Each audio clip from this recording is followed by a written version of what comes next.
আসসালামু আলাইকুম, আশা করি সকলে ভালো আছেন। আজকে আমরা একটা টপিকে কথা বলবো, সেটা হচ্ছে মোস্ট ইম্পর্টেন্ট টপিক বলতে গেলে স্যামসাং ফোন যারা ইউজ করে, বিশেষ করে এস সিরিজের ফোন যে সমস্ত ফোনগুলো রয়েছে, যেমন S22, 3, 4, 5 আলট্রার কথা বলতেছি না, কারণ 5 আলট্রা একদম লেটেস্ট, ওটা এখনো সমস্যা বের হয়নি। বা আমি যে সমস্যার কথা বলতেছি আজকে আজকে আমরা কথা বলবো যে এস সিরিজের ফোনগুলো, বিশেষ করে ফ্ল্যাগশিপ সিরিজের ফোনগুলো, এগুলো হিট হলে ব্যাকশেল অটো খুলে আসে। আমার কাহিনী দিয়ে শুরু করি যে আমি S23 আলট্রা ইউজ করি বর্তমান, যেটাতে শুটিং করছি। এটার বয়স যখন 5 কি 6 মাস, আমি একদিন কিউরিওসিটি বশত আমার সিমটে দিয়ে দেখি দিয়ে অবাক হয়ে যায় যে আমার ব্যাকশেল এর পাশ দিয়ে, দুই পাশ দিয়ে বাতাস বেরোচ্ছে, উপরে আর নিচে খুব ভালো মতো আটকে আছে, কিন্তু সাইডের দুই সাইড যে সমস্ত পাশ রয়েছে দেখি বাতাস বেরোয় যাচ্ছে। জিনিসটা দেখে আমি অবাক হইলাম যে 1 লাখ টাকাতে একটা ফোন কিনছি, 1 লাখ টাকার এই ফোনে IP68 রেটিং দেওয়া, কিন্তু এখন নাই। যাই হোক, বিষয়টা তখন আমি অত সিরিয়াসলি ভাবে নেই না, যার কারণে তখন তাৎক্ষণিকভাবে করার ভিতরে আমি করলাম যে দোকানে গেলাম, দোকানে যা বললাম এই সমস্যা, আমার ফ্রেম সহ, বডি ফ্রেম সহ পলি করে নিয়ে আসলাম। যাই হোক, যেই কথা সেই কাজ করে আমি 1 বছর 9 মাস চালাইলাম। গত সপ্তাহে আমি বাসায় যাই আরো একটা প্রবলেম ফেস করলাম, সেটা হচ্ছে ম্যাসিভ আকারে ধারণ করছে। আমি যখন খুলে আসছিল, তার দুই সাইডে পাকনামি করে ফেভিকল আঠা মারছিলাম।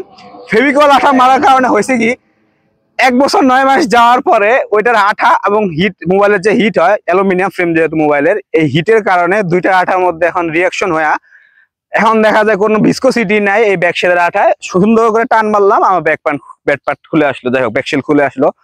আমি তো অবাক হয়ে গেলাম। যাই হোক, কিচ্ছু করেন, অবাক হওয়ার ব্যাপারও না, আসলে আমি জানি যে আমার ফোনে এই সমস্যা।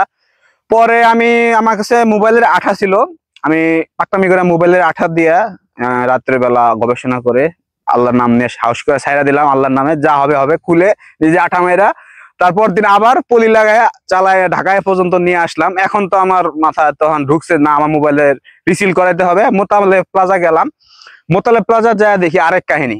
নানান দোকানে নানান ধরনের কথা বলে, কেউ বলে আমি ফোনের মডেল দেখাই, বলি যে আমার এই সিল দিতে হবে, তারা বলে না এই সিল পাওয়া যায় না। কোনো কোনো দোকানে, কয়েকটা দোকান খুঁজছি, বিশ্বস্ত কিছু বড় বড় সবগুলো তো দিলাম, তারা বলে যে কি আমরা ওয়াটার রিসিল করে দিতে পারবো, সেক্ষেত্রে বিল আসবে 2500 টাকা। কিন্তু না, আমার তো বাজেট 1000 টাকা, আমি ওই মাইন্ডসেট নিয়ে গেছি যে আমার 1000 টাকার ভিতরে সব কাজ করবো।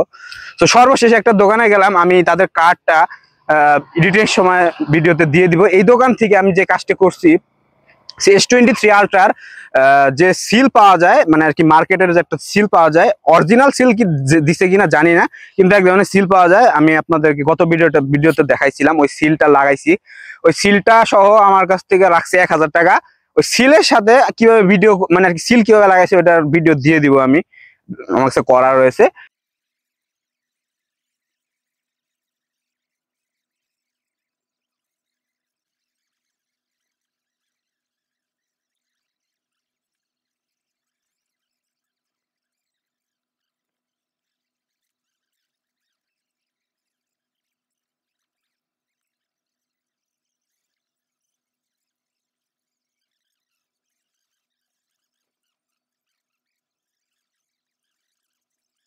সিল লাগালাম, ভালো কথা। লাগানোর পরে দেখলাম যে কি রেজাল্ট আসলো, হ্যাঁ মোটামুটি, কিন্তু আগের মতো হয় নাই। দেখা যায় যখন যে একটা ফোন যখন ফ্যাক্টরি থেকে একবার কোয়ালিটি চেক হয়ে বের হয়, আগের মতো ফিনিশিং কোনোভাবেই পাবেন না। সেটাই হয়েছে আমার ক্ষেত্রে এখন, যে সিল লাগানোর পরেও ব্যাকশেল একটু একটু হাওয়া বের হয়। সেক্ষেত্রে আমি আবার ব্যাকশেলের মানে আর কি ফ্রেম বডি সহ পলি লাগিয়েছি। এখন মোটামুটি একটা সেফ পজিশনে আছি, কারণ এইভাবে কাজটা করলে হয় যে কি, মোবাইল যদি বৃষ্টিতে ভিজেন আপনি, বাই এনি চান্স বৃষ্টি, ডাস্ট এবং ঘাম সম্ভবত এখন আর মোবাইলে ঢুকবে না। আর আমি যেহেতু মোটা মোটা কভার ইউজ করি, আমি ফোনটাকে যথেষ্ট যত্ন সহকারে ব্যবহার করার চেষ্টা করি। সো আপনারা যদি এ ধরনের সমস্যায় পড়ে থাকেন, আপনারা যদি স্যামসাং এর ইউজার হয়ে থাকেন, সেক্ষেত্রে এই কাজটা করতে পারেন যে আঠা লাগায় নিতে পারেন। দুইটা কাজ করা যায়, আমি পার্থক্য বলি। একটা আছে আঠা লাগায় নেওয়া, মানে আর কি যে মোবাইলের আঠাগুলার পাওয়া যায়, অনেক ধরনের আঠা পাওয়া যায়। ওই আঠাগুলা লাগায় নিলে একটা ফলাফল দিবে। ওইটা আঠা লাগায় নিলে দেখা যাবে শুধু আপনি সিমটেতে ফু দেন, কোনো কোনো জায়গাতে হাওয়া বের হবে, কোনো কোনো জায়গাতে হাওয়া বের হবে না। লাগবে 90%-এর মতো লাগবে, কিন্তু 100% হবে না। আরেকটা আছে যে আমি যে কাজটা করছি, যে ব্যাক সিল লাগাইছি একবারে সেটিংসে, মানে আর কি পাতা সহ যে সেট পাওয়া যায়, ওটাও লাগাইছি। ওটার ভিতরে তারা দেখা যায় আঠা মারছে, আবার আমি ভিডিওতে দিয়ে দিব, ভিডিওতে যদি দেখে থাকেন, তারাও আঠা মারছে। এখন বুঝলাম না তারাও আঠা মারলো কিসের জন্য, একই কাজ করে। সো আপনাদের এখন ইচ্ছা যে আপনারা ইচ্ছা করলে আঠাও লাগাতে পারেন, নাহলে অরিজিনাল যেভাবে আছে সেভাবেও লাগাতে পারেন। এটা আপনাদের পুরো ব্যক্তিগত ইচ্ছা। 100% ওয়াটারপ্রুফ জীবনও হবে না। আইপি রেটিং এর কতগুলো ক্রাইটেরিয়া থাকে যা কিনা ফ্যাক্টরি থেকে একদম যখন নতুন অবস্থা বের হয় সেভাবে করেই একবারে বের হয়। আইপি রেটিং ভাবে হয় না আসলে, আইপি রেটিং এর কিছু ব্যাপার সেবার আছে।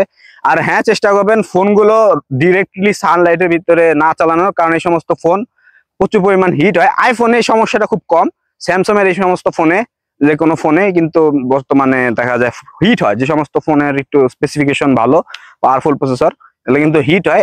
অ্যালুমিনিয়াম কিংবা টাইটানিয়াম ফ্রেমের ফোনগুলো এগুলো হিট হয়, ব্যাকশেল খুলে আসে। অনেক সময় দেখা যায় যে ডিসপ্লেও খুলে আসে, এটা রেয়ার কেস। ডিসপ্লে সহজে খুলে না, কারণ ডিসপ্লেতে যে সমস্ত অ্যাডিসিভ ইউজ করে দেখা যায় খুব শক্তিশালী অ্যাডিসিভ।